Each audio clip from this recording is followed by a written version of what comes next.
আমার বিয়ের আশীর্বাদী শেষে দিদি আমার হাতে পলাটা পরিয়ে দিচ্ছে। আর এদিকে শত যুদ্ধ শেষ করে 7 সমুদ্র 13 নদী পার করে ফাইনালি আমার বর এসে পৌঁছে গেছে। আমার বরের দেশে নিয়ম আছে সবসময় মাথায় ছাতা ধরে রাখতে হবে, তাই জন্য আমার দাদা ছাতাটা ধরে রেখেছে। ভাই আর দাদা গিয়েছিল বর আনতে।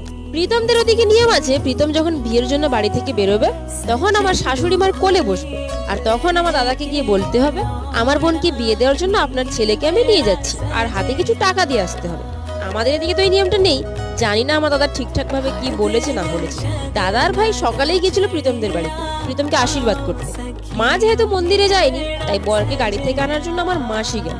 আমার বরের এন্ট্রিতে একটা কথা মনে পড়ে গেল, যদি এখন এই বিয়েটা আমার বাড়িতে হতো তাহলে এখন এই গানটা বাজতো।